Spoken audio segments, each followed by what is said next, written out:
ஆண்டவரும் இரட்சகருமாகிய இயேசு கிறிஸ்துவின் இனிய நாமத்தில் உங்கள் யாவருக்கும் அன்பின் வாழ்த்துக்களை தெரிவித்துக் கொள்கிறேன். அருமையான தேவப்பிள்ளைகளே, புதிய நாள் புதிய நம்பிக்கை தின தியானத்தின் மூலமாய் இந்த நாளில் கூட உங்களை சந்திப்பதில் மிகுந்த மகிழ்ச்சி அடைகிறேன். அல்லேலூயா. இன்றைக்கு கூட கர்த்தர் நமக்கு கொடுக்கிற வார்த்தை என்ன? ஏசாயா தீர்க்கதரிசியின் புஸ்தகம் 45 அதிகாரம் 17 வசனம் கூட வாசிக்க கேட்போம். இஸ்ரவேலோ கர்த்தராலே நித்திய ரட்சிப்பினால் ரட்சிக்கப்படுவான். நீங்கள் என்றென்றைக்கும் உள்ள சதா காலங்களிலும் வெட்கப்படாமலும் கலங்காமலும் இருப்பீர்கள். எவ்வளவு அழகாக சொல்லப்பட்டிருக்கு பாருங்க. இஸ்ரவேலோ கர்த்தராலே நித்திய ரட்சிப்பினால் ரட்சிக்கப்படுவான். நீங்கள் என்றென்றைக்கும் உள்ள சதா காலங்களிலும் வெட்கப்படாமலும் கலங்காமலும் இருப்பீர்கள். அல்லேலூயா. தேவப்பிள்ளைகளே, நீங்கள் என்றென்றைக்கும் கலங்காமலும் வெட்கப்படாமல் இருப்பீர்கள் என்று ரொம்ப அழகாக சொல்லப்பட்டிருப்பார்கள். நீங்கள் இதை பார்த்து கொண்டு கேட்டுக்கொண்டிருக்கிற அன்பு தேவப்பிள்ளையே, என்னென்ன காரியத்தை குறித்து நீங்கள் கலங்கி கொண்டிருக்கிறீங்க? ஐயோ, என் பிஸ்னஸ் இப்படி ஆயிடுச்சு, இவ்வளோ நஷ்டம் வந்துடுச்சுன்னு கலங்கிட்டு இருக்கீங்களா? அல்லது உங்கள் பிள்ளைங்க வாழ்க்கையில் நடந்த காரியங்களுக்காக கலங்கி கொண்டிருக்கீங்களா? அல்லது உங்கள் வேலை ஸ்தலத்தில் உங்களுக்கு விரோதமாக எழும்பின காரியத்துக்காக கலங்கி கொண்டிருக்கீங்களா? தேவப்பிள்ளைகள், என்னென்ன காரியத்தை நீங்கள் கலங்கி கொண்டிருக்கீங்க? இங்கே வசனம் ரொம்ப அழகாக இன்றைக்கி பரிசுத்த ஆவியை நம்மோடு பேசுகிறார். நீங்கள் என்றென்றைக்கும் உள்ள சதா காலங்கள் வெட்கப்படாமல கலங்காமல இருப்பீங்க. இன்னைக்கு மாத்திரம் இல்லைங்க, என்றென்றைக்குள் சதா காலங்களிலும். ஆமேன். கர்த்தர் அப்படின்னு பாதுகாக்க உண்மையில் இருக்கிறார். இங்க கலங்கிறது மாத்திரம் இல்லை, வெட்கப்படாமல் இருப்பீங்க. ஒருவேளை இந்த பிஸ்னஸ் லாஸ் ஆயிடுச்சுன்னு ஒருவேளை பலர் உங்களை பரிகசிக்கிறாங்களா? தேவப்பிள்ளையில் வெட்கப்பட்டிருக்கீங்களா? இன்னும் வாழ்க்கையில் திருமணம் நடக்கலையா? இன்னொன்னுக்கு பிள்ளை இல்லையா? இன்னொன்னுக்கு வேலை கிடைக்கலையா? இன்னும் வாழ்க்கை இப்படி தான் இருக்குன்னு பல காரியங்களை சொல்லி உங்களை வெட்கப்படுத்தி அவமானப்படுத்தி உங்களை மனசு நோக பண்ணிருக்காங்களா? பயப்படாதீங்க.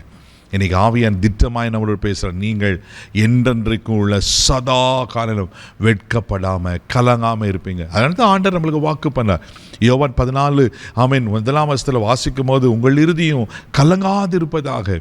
பிரச்சனைகளை பார்த்து, போராட்டங்களை பார்த்து, சூழ்நிலைகளை பார்த்து, வியாதியை பார்த்து, தேவப்படியில் மனுஷர்களை பார்த்து பயப்படாதீங்க, கலங்காதிருங்க.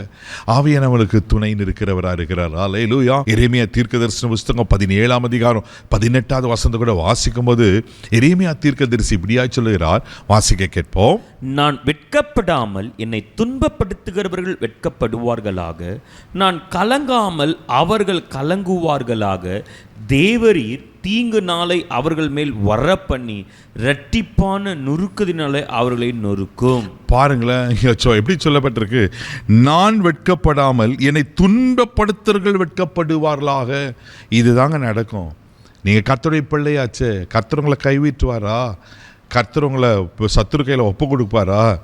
நீங்கள் வெட்கப்பட மாட்டீங்க, உங்களை வெட்கப்படுத்துறதுக்கு வெட்கப்படுவார்களாம். நான் கலங்காமல் அவர்கள் கலங்குவார்களாக. தெய்வ பிள்ளையில எந்த சூழ்நிலைகள் உங்களை கலக்கம் அடைஞ்சு கொண்டிருக்கிறதோ பயப்படாதீங்க. கர்த்தர் அதை மாற்றுவதற்கு உண்மையில் இருக்கிற, நீங்கள் வெட்கப்பட மாட்டீங்க. அதே ஏசாயா 54:4 அழகா சொல்லப்பட்டிருக்கோம். வாசிக்க கேட்போம். நீ பயப்படாதே, நீ வெட்கப்படுவதில்லை, நானாதே, நீ லச்சை அடைவதில்லை. ஆமே. நீ பயப்படாதே, நீ வெட்கப்பட மாட்ட. நானாதே, நீ லட்சை அடைவதில்லை. பயப்படாதீங்க. கர்த்தர் ஒரு நாள் உங்களை வெட்கப்பட விட மாட்டார். ஹல்லேலூயா. ஏன் தெரியுமா? அவர் அவமானத்தை சிலுவையில் சுமந்து கொண்டார். நாம் வெட்கப்படாதிருக்கும்படி, நாம் நல்லா வாழ்ந்திருக்கும்படிக்கு அவர் தன்னை ஒப்பு கொடுத்தார் அல்லவா? ஒரு நாளும் உங்களை வெட்கத்துக்கோ கலக்கத்திற்கோ ஒப்பு கொடுக்க மாட்டார்.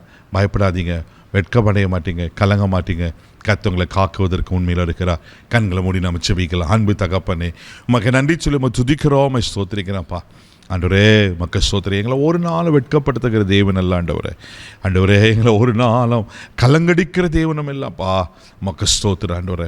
இஸ்ரவேலோ நித்திய ரட்சிப்பினால் ஆண்டவரே ரட்சிக்கப்படுவான்னு சொன்னது போல எங்களை ரட்சிக்கிறவர் நீர், எங்களை பாதுகாக்கிறவர் நீர், எங்களை மீட்டெடுக்கிறவர் நீர் ஆண்டவரே.